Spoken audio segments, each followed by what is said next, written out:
Solution गई।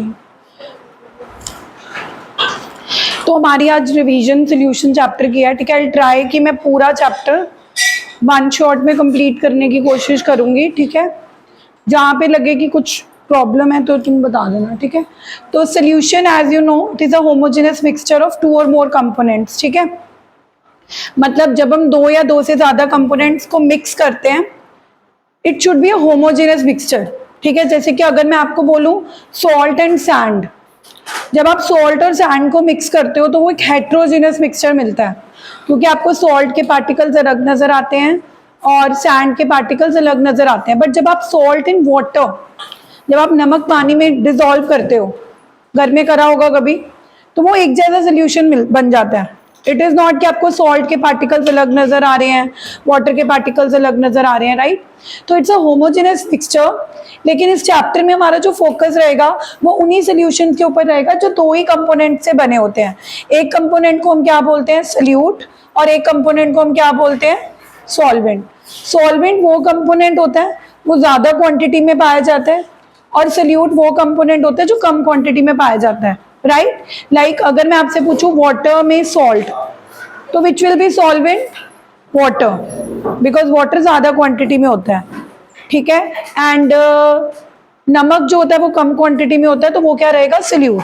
अब कई लोग बोल रहे हैं कि वाटर सल्यूट होगा, तो कई लोग नमक का पानी ऐसे बनाते होंगे कि नमक ज्यादा लेते होंगे, पानी कम डालते होंगे, but generally salt in water में वाटर ज्यादा रहता है। तो सॉल्वेंट जो कि जब हम न्यूमेरिकल पर्पस के लिए भी सॉल्व करेंगे तो उसको ए सिंबल देना है। जब भी आपको सॉल्वेंट का कुछ भी मास गिवन है या हम उसका मॉलिक्यूलर मास कैलकुलेट करेंगे तो उसके सबस्क्रिप्ट में ए लगाना है। A will be the symbol for the solvent and B will be the symbol for the solute, right. अगर जैसे आप न्यूमेरिकल सॉल्व करोगे, अगर आपको लग रहा है कि सल्यूट का मास गिवन है तो डब्ल्यू बी, सल्यूट का मोलर मास कैलकुलेट कर रहे हो एम बी। सिमिलरली सॉल्वेंट का molar mass M A, solvent का given mass W A, right. So this is the starting और द बेस। उसके बाद तीन तरह के सोल्यूशन रहते हैं, liquid solution, solid solution and, so you know this classification is on the basis कि सॉल्वेंट क्या है। अगर सॉल्वेंट लिक्विड है तो हम उसको लिक्विड सोल्यूशन बोलेंगे। चाहे सल्यूट जो आप डाल रहे हो it is a solid, liquid, gas. ठीक है, जो हम डिफाइन करते हैं कि क्या हम इस सोल्यूशन को लिक्विड सोल्यूशन बोलेंगे, सॉलिड सोल्यूशन बोलेंगे या गैस सोल्यूशन बोलेंगे, वो इस बात पे डिपेंड करेगा कि सॉल्वेंट क्या है। फॉर एग्जाम्पल जैसे इस चैप्टर में हमारा फोकस लिक्विड सोल्यूशन पे रहने वाला है, तो liquid solution is the one in which solvent is liquid, liquid, liquid. Solute चाहे लिक्विड हो चाहे चाहे तो कई बार हमें 1 मार्क का क्वेश्चन आ जाता है कि give an example of a liquid solution which is formed by dissolving solid in liquid. तो कोई एग्जांपल आपके माइंड में आता है जिसमें हम सॉलिड लिक्विड में डिसॉल्व कर रहे होते हैं, नमक, NaCl इज अ सॉलिड, और NaCl को किसमें आप डिसॉल्व करते हो, वाटर। तो the best example of a liquid solution that you recall, जो आपके दिमाग में आता है कि ऐसा कौन सा सॉल्यूशन है जिसमें हम सॉलिड डाल रहे हैं लिक्विड में, NaCl is solid. Most of the time you talk about salt solution. And can you recall of a solution which is formed by dissolving gas in liquid? Yeah, हम gas खुद dissolve नहीं करते, but many a time जब आप carbonated beverages open करते हो, cold drink bottles open करते हो, तो इट्स अ कॉमन ऑब्जर्वेशन कि उसमें से कार्बन डाइऑक्साइड निकलने लगती है, एफरवेसेंस टेक्स प्लेस। तो वो जो कार्बन डाइऑक्साइड निकल रही है इसका मतलब वो कहीं ना कहीं वो डिसॉल्व कर रखी थी in the liquid, in the cold drink. So the best example is carbon dioxide in the liquid water. तो ये एग्जाम्पल ना आप देख लेना, ठीक है, because we are trying to cover the chapter in one shot. तो ऐसी छोटी छोटी बेसिक चीजें जो हैं you can go through the notes, ठीक है, कि सॉलिड सोल्यूशन के एग्जाम्पल्स कौन से हैं, गैस सोल्यूशन के एग्जाम्पल्स कौन से हैं। आगे चलते हैं, सबसे first part of this chapter जिसमें से न्यूमेरिकल्स पूछे जाते हैं इज द कंसंट्रेशन। कि आपने सोल्यूशन बनाया, लेट्स से रणबीर ने भी सोल्यूशन बनाया सॉल्ट इन वाटर, करण ने भी बनाया, बट क्या तुम्हें लगता है कि दोनों की कंसंट्रेशन सेम रही होगी?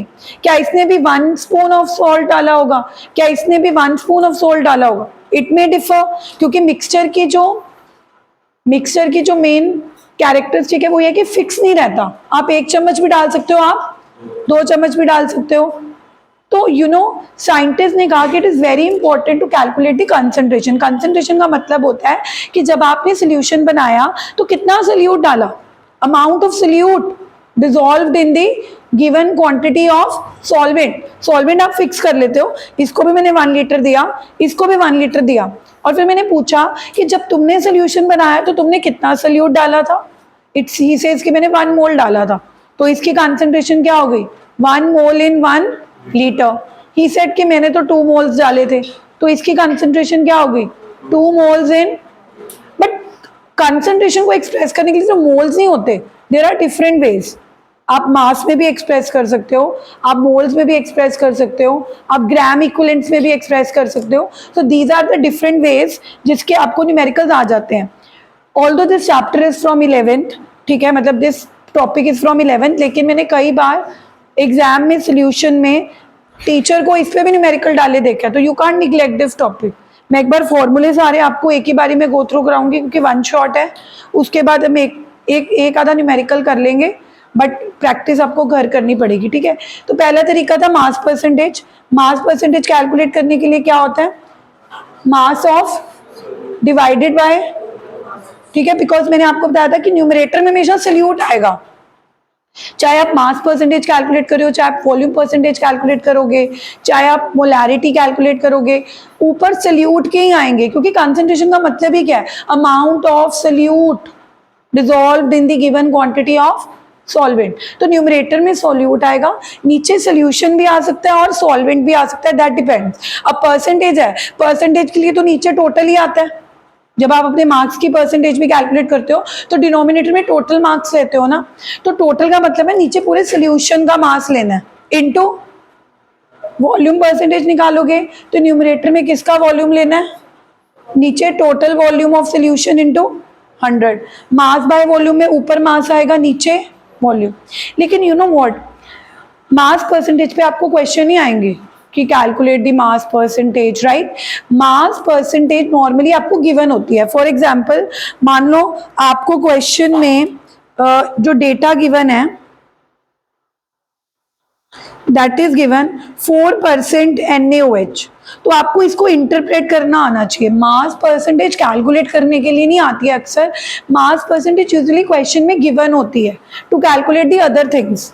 अब अगर आपको मास परसेंटेज इंटरप्रेट करनी आती है तो most of your problems will be solved. अब 4% का क्या मतलब है कि 4/100।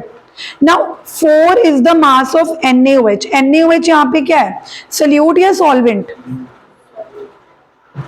NaOH इज द सोल्यूट, तो that is WB।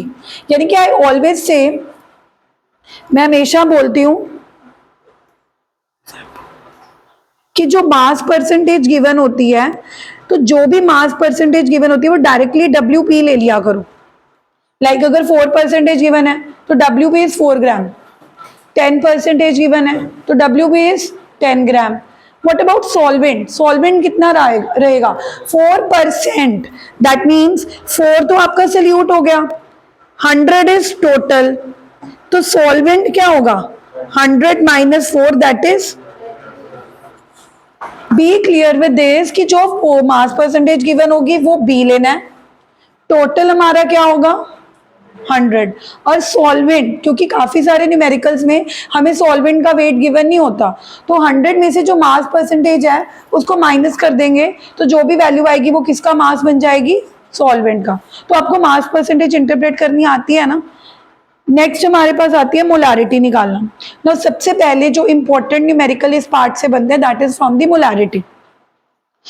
Molarity calculate करनी है 10% NaCl की। पहले तो 10% को इंटरप्रेट करना आता है।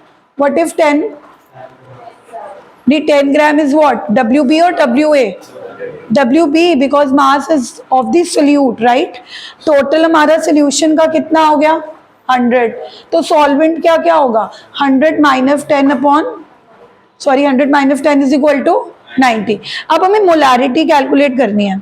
सो मोलारिटी आपने 11th में भी इसका फॉर्मूला कर रखा है। मोलारिटी का मतलब होता है the number of moles dissolved in the 1 litre of the solution, कि आपका जो सॉल्यूशन उसके 1 लीटर में कितने नंबर ऑफ मोल्स हैं।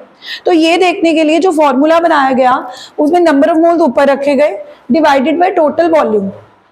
क्योंकि अगर आप वॉल्यूम से डिवाइड कर दोगे वो ऑटोमेटिकली पर लीटर आ जाएगा, बट प्रोवाइडेड वॉल्यूम लीटर में होना चाहिए। अगर आपको लग रहा है कि न्यूमेरिकल में वॉल्यूम मिलीलीटर में गिवन है, तो आप ऑटोमेटिकली फॉर्मूले में किससे मल्टीप्लाई कर दोगे, तो वो ऑटोमेटिकली किस में कन्वर्ट हो जाएगा, लीटर में। ठीक है, आपको डेलिबरेटली करने की जरूरत नहीं है, उन्होंने फॉर्मूला ही ऐसे बना दिया कि जब भी आप मोलारिटी कैलकुलेट कर रहे हो तो नीचे वॉल्यूम जो है वो लीटर में लो, अगर लीटर में नहीं है तो किससे मल्टीप्लाई कर लो, 1000 से, मिलीलीटर या सेंटीमीटर क्यूब में। अब नंबर ऑफ मोल्स अच्छा, what is the unit of molarity, moles per litre, it is not millilitre, it is never moles per millilitre, it is always moles per litre, क्योंकि अगर आपको यहाँ पे millilitre लग रहा है तो आपने उसको 1000 से मल्टीप्लाई करके ऑटोमेटिकली लीटर में कन्वर्ट कर लिया है, राइट। अब मैंने तुम्हें बोला इसको सॉल्व करना है। अब सबसे पहले जब आप मोलारिटी के न्यूमेरिकल सॉल्व करोगे, सबसे पहले आपको नंबर ऑफ मोल्स कैलकुलेट करने पड़ेंगे, because number of moles are not given. Number of moles कैसे निकालते हैं अंगद, गिवन मास अपॉन, तो आप ये इंटरप्रेट कर चुके हो कि 10% मतलब mass of the solute which is given to us is 10 gram. Hardeep please concentrate here, if I am doing it in a one shot तो आपको कंसंट्रेशन डबल लगानी पड़ेगी, because when the things are happening quickly, the moment you will lose your concentration, वो point next पे चली जाऊंगी मैं, because it is a revision, it is not a normal class कि आज आप सिर्फ एक टॉपिक मोलारिटी फिनिश करोगे। We have to go through all the concentration terms in one shot. तो मैं ये कह रही थी कि जो मास परसेंटेज गिवन है वो तो डब्ल्यू भी हो गया। अब मोलर मास कैसे कैलकुलेट करेंगे, मोलर मास कैलकुलेट करने के लिए आपको देखना पड़ेगा कि what is the solute, solute is, so can we calculate the molar mass of NaCl, what is the atomic mass of Na, 23, what is the atomic mass of 58 तो जब आपने दोनों के एटॉमिक मासेस को प्लस किया तो आपके पास molar mass आ गया 58.5। सो आई होप कि आप ये सब करना जानते हो कि नंबर ऑफ मोल्स कैलकुलेट कर लोगे given mass upon molar mass करके, तो आपके पास नंबर ऑफ मोल्स आ गए, नंबर ऑफ मोल्स आ गए। नीचे आपको वॉल्यूम लेना है, वो आपको क्वेश्चन में गिवन होगा। बट अगर यही मोलारिटी, अब मैंने तुम्हें बोला है कि कई बार ये क्वेश्चन आता है 1 मार्क में कि molarity is not a good concentration term because it does not give you the accurate value, क्योंकि मोलारिटी का जो फॉर्मूला है वो वॉल्यूम पे डिपेंड कर रहा है, किस पे डिपेंड कर रहा है, एंड जैसे टेम्परेचर चेंज होता है वॉल्यूम कीप्स ऑन चेंजिंग। अब टेम्परेचर बढ़ा, सेम सोल्यूशन का वॉल्यूम बढ़ गया तो मोलारिटी क्या कर जाएगी, because it is inversely, so you guys know that molarity is inversely proportional to volume, hence it is inversely proportional to temperature.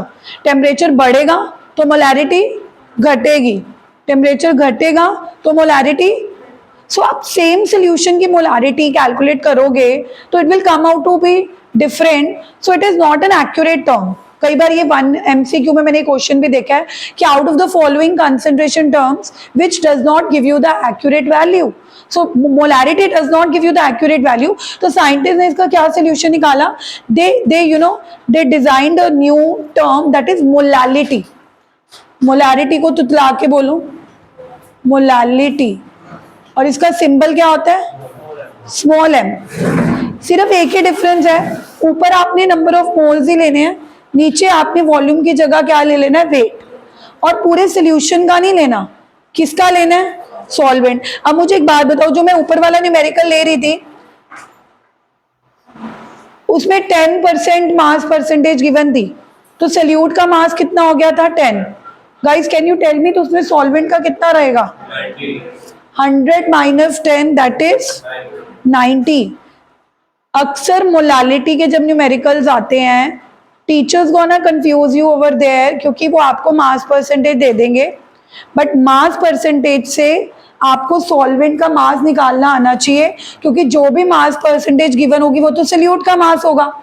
तो सॉल्वेंट का निकालने के लिए आपको किस में से माइनस करना पड़ेगा, 100। तो माइनस करके जो वैल्यू आएगी that will become the weight of solve, and it has to be in kg, if it is in gram you will multiply by 1000, right.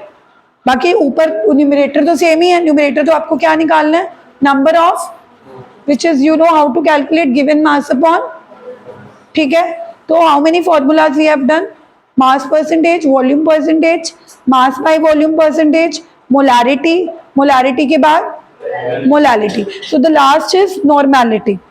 Normality और मोलारिटी, मोलालिटी में क्या फ़र्क है?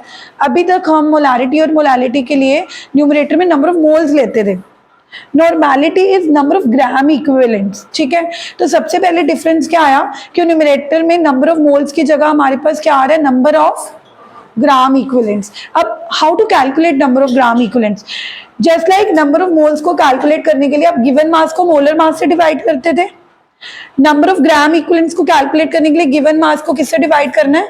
Equivalent mass. किससे divide करना है? Now you must be wondering now what is equivalent mass. Equivalent mass is calculated from molar mass only. Just we have to divide by n. जब आप अभी NaCl का मोलर मास कैलकुलेट कर रहे थे 23 प्लस 35.5 इज इक्वल टू 58.5, वो तो इसका मोलर मास था, इसको आपको किससे डिवाइड करना पड़ेगा? Now what is n? अगर मैं NaCl के केस में पूछूं तो NaCl इज अ सॉल्ट, तो NaCl की वैलेंसी चेक करो, Na पॉजिटिव Cl नेगेटिव। आपको पता लग रहा है कि Na के ऊपर कितना चार्ज है, Cl के ऊपर भी कितना चार्ज है। तो सॉल्ट्स के केस में तो n की वैल्यू का बड़ा इजीली पता लग जाता है, whatever is the valency you just have to put. अब अगर वैलेंसी 1 है तो जो मोलर मास होगा वही क्या आ जाएगा। But if it is an acid like HCl तो n की वैल्यू इस बात से डिसाइड होगी वो कितने H पॉजिटिव दे रहा है, तो HCl कितने H पॉजिटिव दे रहा है। तो this is called the basicity of acid, जितने वो n दे रहे हैं, and it will be very much clear from the formula. H2SO4, H2SO4 कितने n देगा? 2, तो very clearly you can take 2, right. And if it is H3PO4 n is equal to, if it is acetic acid CH3COH again 1, because CH3COH में H बहुत सारे हैं, लेकिन जब वो वाटर में डिसोशिएट होता है it just gives, so you know these are the number of H positive which actually dissociate in water. फॉर्मूले में जितने H positive दिख रहे हैं वो सारे के सारे you know is not the basicity. एक बहुत फेमस एग्जाम्पल है H3PO2 का। H3PO2 में 3 H दिखते हैं, लेकिन H3PO2 को जब पानी में डालते हैं तो ये सिर्फ कितने H पॉजिटिव देते हैं? 2। ये ICSE में करवाते भी होते थे कि H3PO2 की basicity is not 3, it is only 2, right. तो अब मैं उसमें नहीं जाऊंगी कि व्हाई इट इज सो। अब जैसे ऑक्सैलिक एसिड है, ऑक्सैलिक एसिड का फॉर्मूला क्या होता है? इस पे भी बहुत न्यूमेरिकल्स आते हैं, COH CO, एंड ये कितने H पॉजिटिव देते हैं? 2, तो इसकी भी बेसिसिटी क्या हो जाएगी? 2। एसिटिक एसिड सिर्फ कितने H पॉजिटिव दे रहा है? ओनली 1, तो इसकी बेसिसिटी क्या हो जाएगी? 1। Last is mole fraction.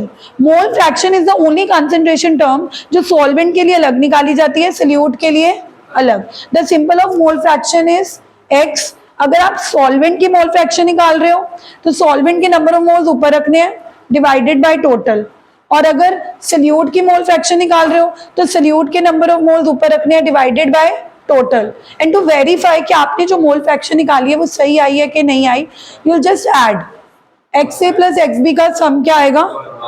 1।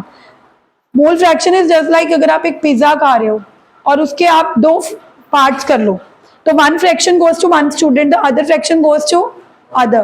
But अगर आप दोनों को टोटल करोगे it will make 1 pizza only ना, it will not make 2 pizza.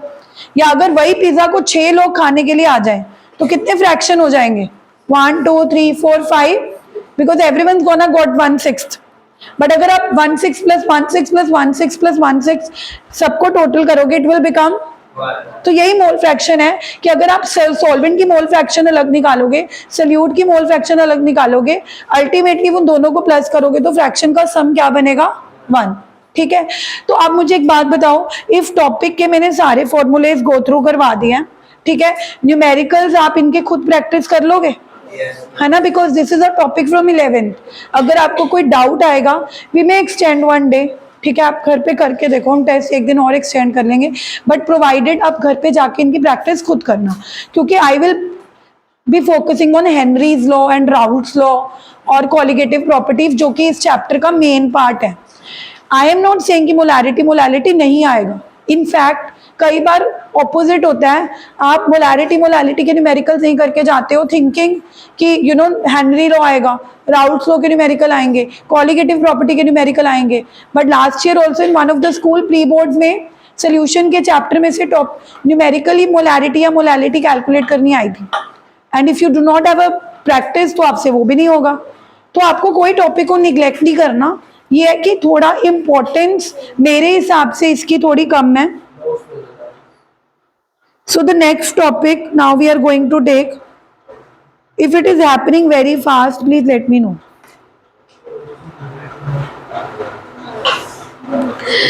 So now the next topic is solubility. अब आपने एक लिक्विड सोल्यूशन बना लिया। जब आप एक liquid solution, because I will be focusing on liquid solution, अब जब आपने लिक्विड सोल्यूशन बना लिया, इसमें जब आपने सोल्यूट डाला होगा, it could be either liquid, it could be either gas और it could be either solid. But हम जो फोकस करेंगे वो कौन से सोल्यूशंस में करेंगे जिसमें या तो हम गैस डाल रहे हैं या हम क्या डाल रहे हैं, सॉलिड, क्योंकि लिक्विड लिक्विड तो मर्ज हो जाते हैं, राइट। अब सबसे पहले मैं आपको solubility of gas in liquid, मतलब कि अगर आप एक लिक्विड में गैस डिसॉल्व कर रहे हो, पहले तो अपने माइंड में पिक्चर क्लियर कर दो। क्या कभी आपने किसी गैस को लिक्विड में डिसॉल्व होते देखा है? The answer is yes. All the carbonated beverages, cold drink की बॉटल्स को जब आप ओपन करते हो तो एफरवेसेंस हैपन, मतलब आपने कहीं ना कहीं कार्बन डाइऑक्साइड डिसॉल्व करी थी। नाउ माय क्वेश्चन इज कि जब किसी गैस को किसी लिक्विड में डिसॉल्व किया जाता है तो एक लिमिट होती है ना, up to which that gas can be dissolved. Let us suppose आप सबसे पहले आपने 1 लीटर लिक्विड में कुछ सेंटीमीटर क्यूब ऑफ गैस डाली, वो डिसॉल्व हो गई। उसके बाद आपने कुछ और डाली, कुछ और डिसॉल्व हो गई। एक टाइम आएगा जब gas, no more gas can be dissolve. जैसे आप नमक भी डालते हो पानी में, तो आप 1 चम्मच नमक डालते हो, वो डिसॉल्व हो जाता है, 2 चम्मच डालते हो, डिसॉल्व हो जाता है, बट उसके बाद वो नीचे इकट्ठा होने शुरू हो जाता है। That means solubility is defined as the maximum amount of solute that can be dissolved in a liquid solution to form a saturated solution. एक बार saturation आ गई, एक बार क्या आ गई, उसके बाद आप डालते रहो, but no more solute can be dissolved and you can see अब वो नीचे इकट्ठा होना शुरू हो जाता है, राइट। तो सोल्यूबिलिटी को डिफाइन करना भी आना चाहिए। सोल्यूबिलिटी का मतलब होता है कि मैक्सिमम कितना डिसॉल्व कर सकते हैं जब तक वो सैचुरेटेड सोल्यूशन बना ले। अगर एक बार सैचुरेटेड सोल्यूशन बन गया, उसके बाद जब आप सोल्यूट डालोगे वो सोल्यूट डिसॉल्व नहीं होगा, तो वो उसकी सोल्यूबिलिटी में काउंट नहीं होगा, ठीक है। अब मैंने आपसे ये पूछना था कि आपको क्या लगता है कि जब आप एक गैस को डिसॉल्व कर रहे हो तो उसकी सोल्यूबिलिटी किन फैक्टर्स पे डिपेंड करेगी, कि सोल्यूबिलिटी ज्यादा होगी या कम होगी, वो किन फैक्टर्स पे डिपेंड होगी। एक तो नेचर पे डिपेंड होगी, कई गैसेस बहुत ज्यादा डिसॉल्व होती हैं और कई gases dissolve, like ammonia is highly soluble in water but nitrogen is not, helium is not, oxygen की solubility is not very much, it's not very less। तो कहने का मतलब है कि some gases are highly soluble, some gases are partially soluble and some gases are insoluble। तो वो सब किस पे डिपेंड कर रहा है, उनकी नेचर पे डिपेंड कर रहा है। So the one factor is nature of solute and second factor is temperature. अब देखा गया है कि जब आप गैस को डिसॉल्व करते हो, इट्स एक्सोथर्मिक प्रोसेस, मतलब हीट निकलती है। वैसे भी अगर आप इसको वैसे भी रिलेट करो, अगर आपके लिक्विड में ऑलरेडी गैस है, अगर आप उसको हीट करोगे तो आपको क्या लगता है कि सोल्यूबिलिटी बढ़ेगी? अगर आप हीट करोगे, उल्टा जो गैस ऑलरेडी भी डिसॉल्व होगी उसको काइनेटिक एनर्जी मिलेगी, हीट एनर्जी से काइनेटिक एनर्जी मिलेगी and it will start coming out. बाहर निकलने का क्या मतलब है कि उसकी सोल्यूबिलिटी बढ़ रही है या कम हो रही है? तो दैट मीन्स ये हमारी कॉमन ऑब्जर्वेशन है कि टेम्परेचर बढ़ाएंगे तो गैस की सोल्यूबिलिटी बढ़ेगी नहीं बल्कि कम होगी। लेकिन अगर आप उसको एक्सप्लेन करना आ जाए that what is the effect of temperature on the solubility of gas, तो आप उसको ली-चैटलियर प्रिंसिपल से समझाओगे ना। ली-चैटलियर मतलब कि अगर हम हीट देंगे तो रिएक्शन फॉरवर्ड नहीं जाएगी बल्कि रिएक्शन कहाँ जाएगी, क्योंकि फॉरवर्ड डायरेक्शन में तो हीट निकल रही है। एंड ली-चैटलियर प्रिंसिपल ने क्या कहा था कि for reaction is in equilibrium and it is subjected to a, तो रिएक्शन गिव डायरेक्शन में जाती है, जिस डायरेक्शन में वो उस इफेक्ट को क्या कर सके, मिनिमाइज। अब इस रिएक्शन में ऑलरेडी हीट निकल रही थी, आपने टेम्परेचर बढ़ा दिया तो रिएक्शन फॉरवर्ड थोड़ा जाएगी, क्योंकि फॉरवर्ड जाएगी तो आप भी टेम्परेचर बढ़ा रहे हो और रिएक्शन भी क्या कर रही है, हीट इंक्रीज कर रही है, तो इफेक्ट मिनिमम थोड़ा होगा, बल्कि रिएक्शन कहाँ जाने लगेगी, ताकि जो आपने एक्स्ट्रा टेम्परेचर दिया है वो हीट की फॉर्म में क्या हो जाए, एब्जॉर्ब। मतलब what I am trying to explain you is कि अगर आपको इफेक्ट ऑफ टेम्परेचर आएगा तो आप सिंपल नहीं लिख के आओगे कि when you will increase the temperature so you know the gas will get the heat energy, उसकी kinetic energy बढ़ जाएगी, it will start coming out. That is your common observation. When you have to explain it, you have to explain it on the facts.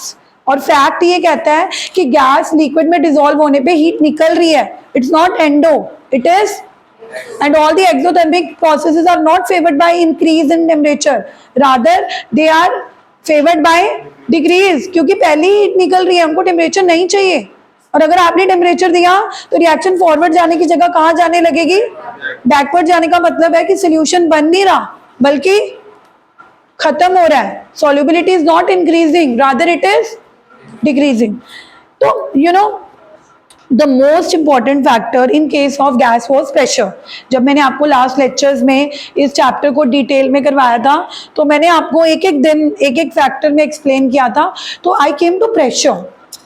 जाहिर सी बात है कि gases are highly compressible, तो pressure का बहुत ज्यादा इफेक्ट होता है। तभी करके जो कोल्ड ड्रिंक बॉटल्स होती हैं जब उनको सील किया जाता है या उनको क्लोज किया जाता है, that is you no close under high pressure. और ये कैसे साबित होता है, क्योंकि जैसे ही आप उसको ओपन करते हो that means you release the pressure, तो जो गैस डिसॉल्व हो रखी होती है इट स्टार्ट कमिंग आउट।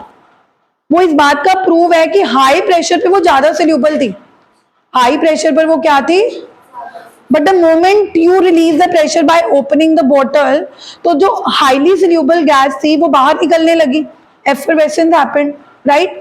तो ये बात हमें पता ही थी कि प्रेशर बढ़ाएंगे तो ज्यादा गैस डिसॉल्व होगी, सोल्यूबिलिटी बढ़ेगी, कारण gases are highly compressible.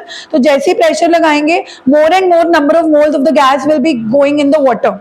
But you know Henry एक नाम का साइंटिस्ट था जिसने मैथमेटिकली स्टडी किया that what is the effect of pressure on the solubility of the gas, और उसने बहुत सारी मैथमेटिकल टर्म्स दी थी। कभी वो सोल्यूबिलिटी को मास में एक्सप्रेस कर रहा था, कभी वो सोल्यूबिलिटी को मोल फ्रैक्शन में एक्सप्रेस कर रहा था। तो जो बहुत फेमस उसका एक्सप्रेशन जो आपके न्यूमेरिकल्स के लिए भी काम आएगा, that is this one. I am just coming to the direct those formulas जो आपको डायरेक्ट पेपर में काम आएंगे for the numerical purpose also and for the theory also, ठीक है। तो उसने डायरेक्टली बोला कि जैसे जैसे प्रेशर बढ़ाएंगे सॉल्युबिलिटी बढ़ेगी। अब सॉल्युबिलिटी को एक्सप्रेस करने के लिए what is the best method is the mole fraction. क्यों? क्योंकि देखो सॉल्युबिलिटी बढ़ेगी मतलब ज्यादा गैस जाएगी लिक्विड के अंदर। गैस को किसमें एक्सप्रेस करेंगे, ज्यादा गैस जा रही है यानी कि ज्यादा उसके नंबर ऑफ मोल्स जा रहे हैं, ज्यादा नंबर ऑफ मोल्स जाएंगे टोटल मोल्स में, मतलब सॉल्युबिलिटी बढ़ेगी। तो मोल फ्रैक्शन यही तो होती है, number of moles of solute divided by total. तो उसको लगा कि किसी भी गैस की सॉल्युबिलिटी को एक्सप्रेस करने के लिए जो बेस्ट कंसंट्रेशन मेथड होगा that will be mole fraction.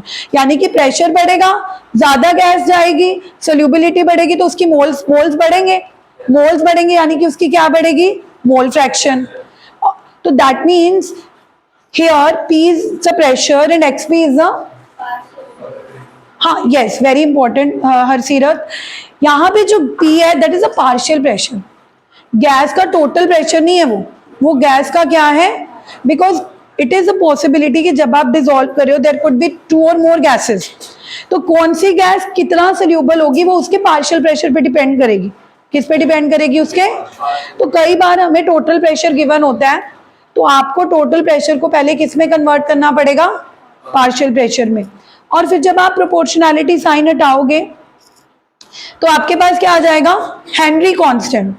क्या आ जाएगा, so this expression is very simple, you know P is equal to KH into XB। But इसको समझना बहुत जरूरी है। सबसे पहले इसकी जो फर्स्ट इंटरप्रिटेशन ये है कि यू नो इस एक्सप्रेशन में अगर मैं KH नीचे ले जाती हूं तो XB जो कि सॉल्युबिलिटी को रिप्रेजेंट कर रहा था, it is inversely proportional to KH।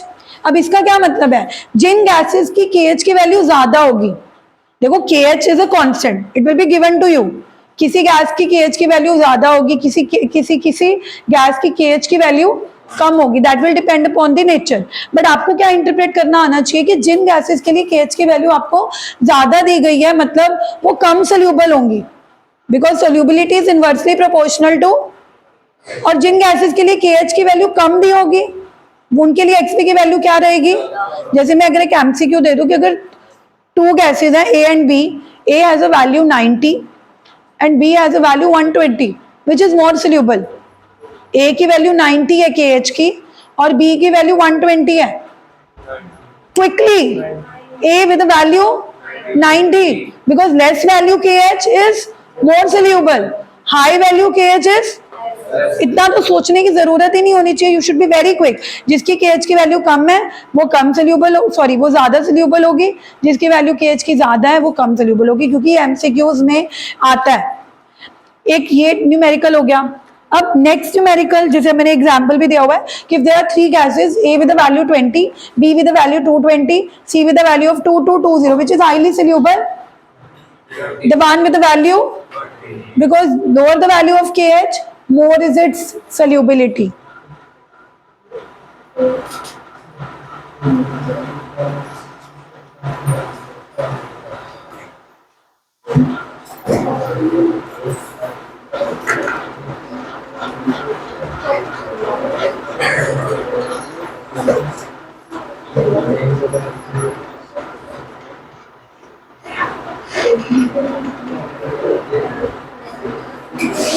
Now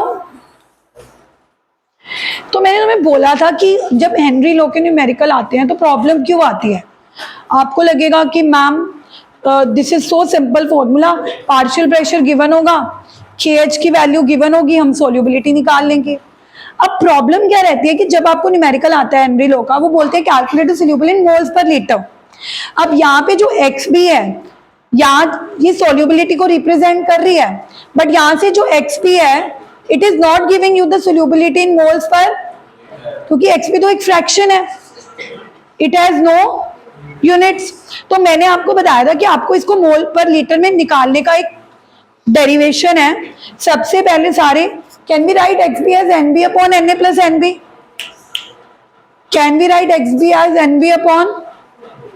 अब मैंने तुम्हें बोला था कि यूजुअली सॉल्वेंट की क्वांटिटी सोल्यूट से बहुत ज्यादा होती है, तो अगर हम किसी स्मॉल चीज को बहुत बड़ी चीज में ऐड करें या ना करें उससे ज्यादा फर्क, तो हम नीचे से NB को क्या कर देते थे, निग्लेक्ट। अब मुझे एक बात बताओ, आपको सोल्यूबिलिटी चाहिए मोल्स पर लीटर, तो आपने क्या किया, Na को दूसरी साइड ले गए और नीचे Na की जगह क्या लिख दिया, because we want to find the solubility in moles पर।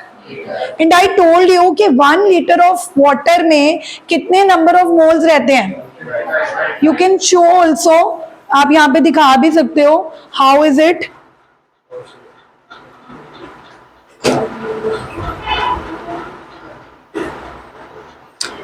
जब आपने वॉल्यूम 1 लीटर ले लिया तो Na, A is water, what is given mass of water in 1 litre, because you know कि वाटर की जो डेंसिटी होती है that is 1000 gram in.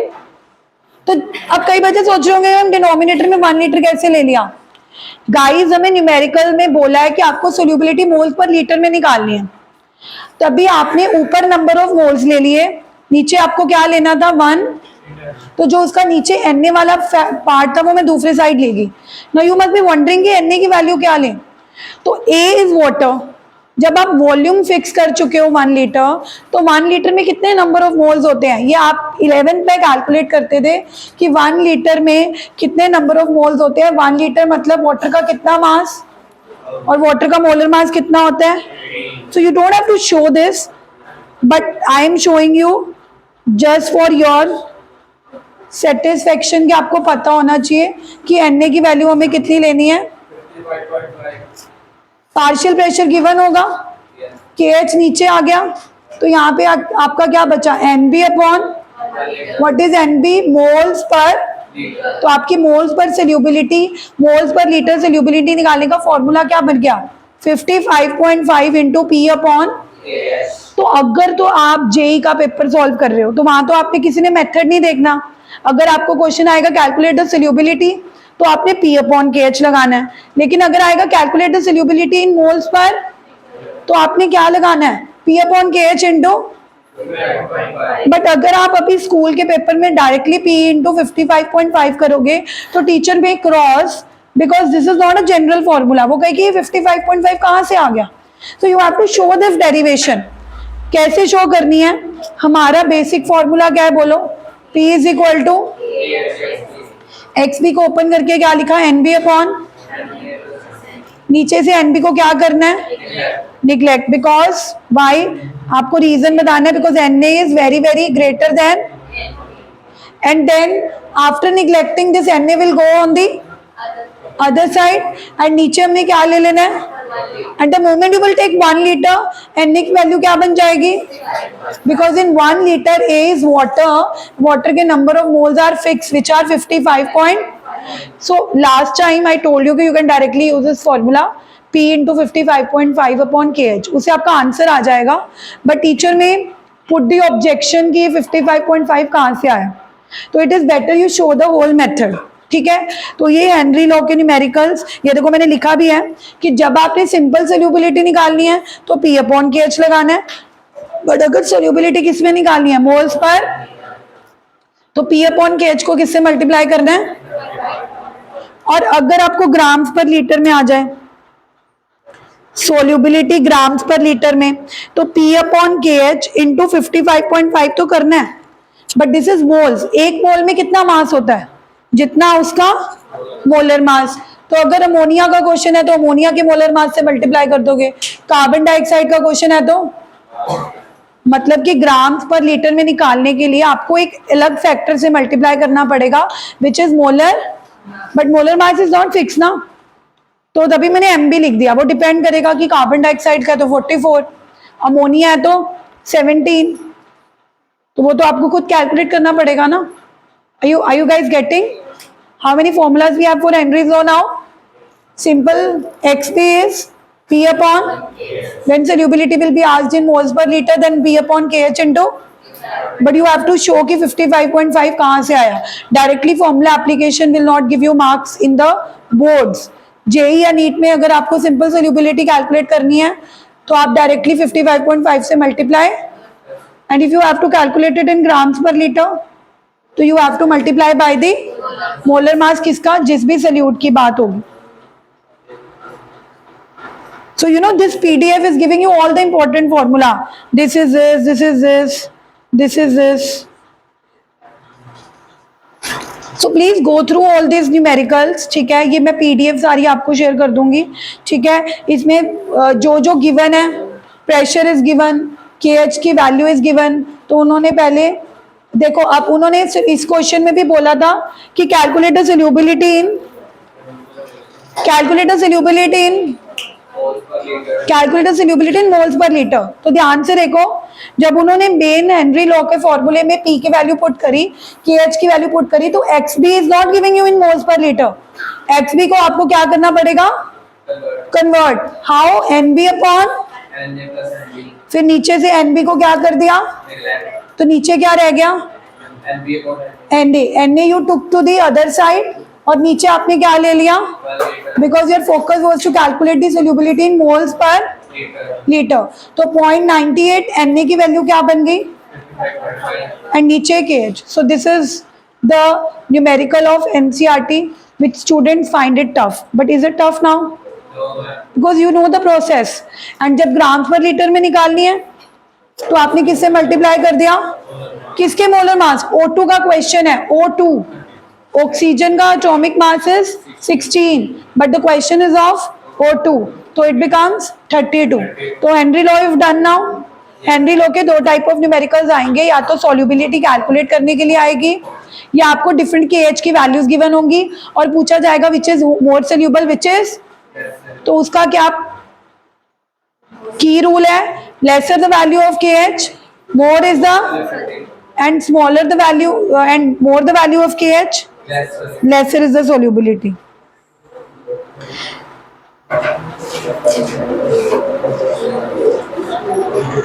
After Henry law comes the,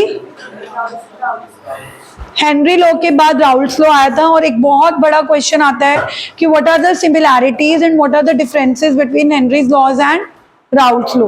do it because it is one of the important question. पहले तो Raoult's law क्या था? Raoult's law के लिए हमें एक टॉपिक पढ़ा था, vapour pressure of liquid solution. किसी भी लिक्विड सोल्यूशन की एक बहुत इंपॉर्टेंट कैरेक्टरिस्टिक होती है उसका वेपर प्रेशर। अगर आपके पास कोई लिक्विड सोल्यूशन है और अगर आप कंटेनर को क्लोज कर दो, आफ्टर सम टाइम उसके कुछ वेपर्स बनेंगे। जैसे जैसे हीट उसको सराउंडिंग की मिलेगी, सराउंडिंग की हीट ना भी मिले, अगर आप उसको हीट कर रहे हो, वेपर्स बनने स्टार्ट होंगे। व्हाट डू यू थिंक, अगर कंटेनर क्लोज है, can the vapours escape? So they will start coming inside, और वो लिक्विड के सरफेस पर क्या आकर क्या अप्लाई करने लगेंगे? So that pressure is nothing but the, so you know vapor pressure is the pressure exerted on the surface of the liquid। जब आप किसी कंटेनर को क्लोज करते हो तो बनने वाले वेपर्स वापस से आके लिक्विड के सरफेस के ऊपर वेपर प्रेशर एक्सर्ट करते हैं in equilibrium with the liquid at the room temperature. This is known as vapour pressure. अब वो वेपर प्रेशर की वैल्यू कितनी आ रही है, that can be measured with a device which is known as manometer.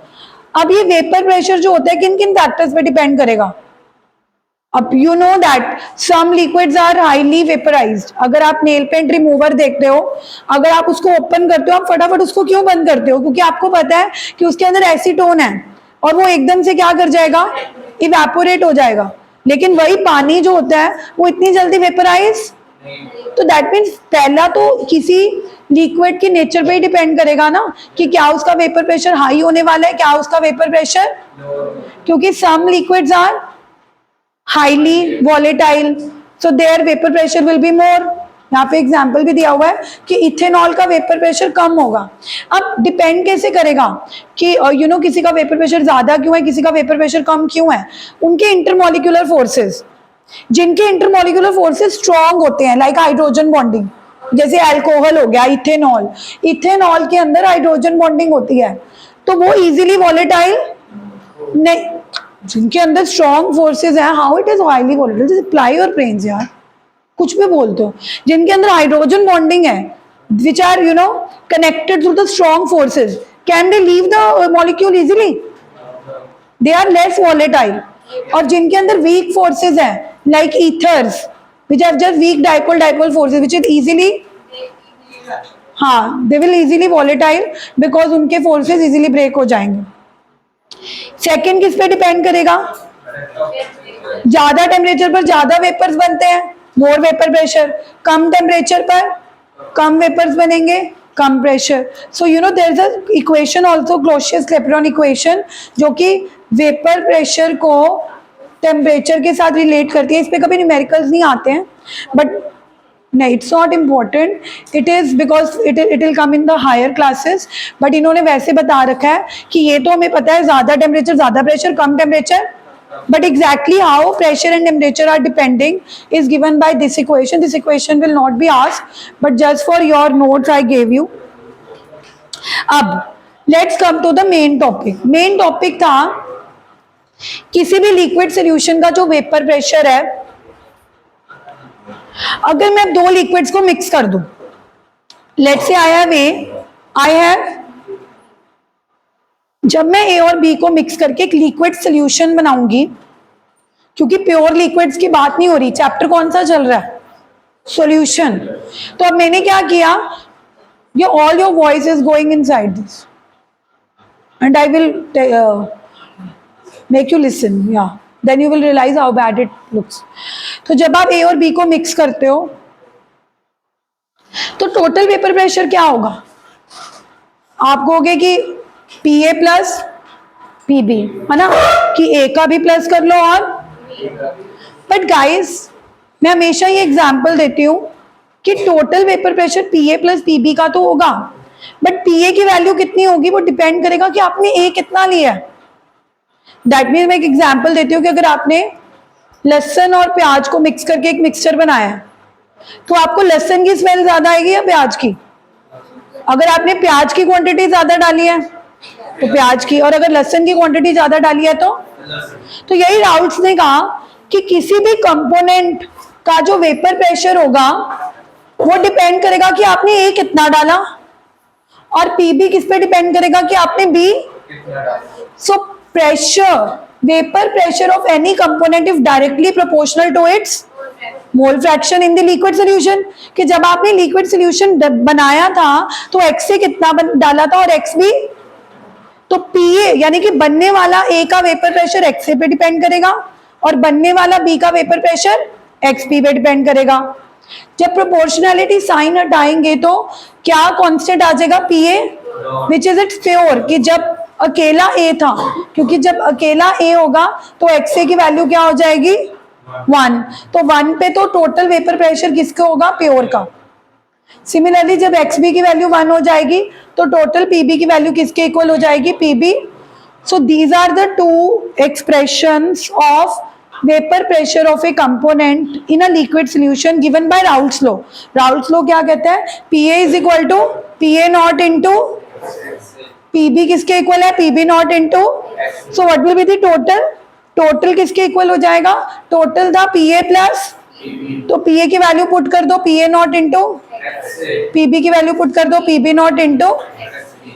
So this is a very important expression given by the Raoult's law ने क्या कहा, बोलो मेरे साथ, P total is equal to PA not into plus PB not into. फिर हमने इसकी graphical interpretation करी थी।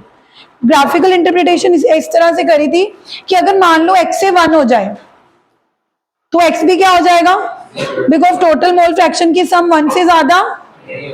तो अगर आप एक ऐसा सोल्यूशन बना रहे हो जिसमें सिर्फ a है तो उस वक्त सारा वेपर प्रेशर a का ही होगा, तो उसको मैंने क्या पॉइंट ले लिया, और फिर मैंने क्या किया, XA की वैल्यू कम करने लगी। XA की वैल्यू 1 से 0.9 हो गई तो XB की वैल्यू बढ़कर कितनी हो गई, करते करते करते एक टाइम आया जब XA क्या हो गया, तो उस वक्त XB क्या हो जाएगा, तो उस वक्त सारा का सारा वेपर प्रेशर किसका होगा।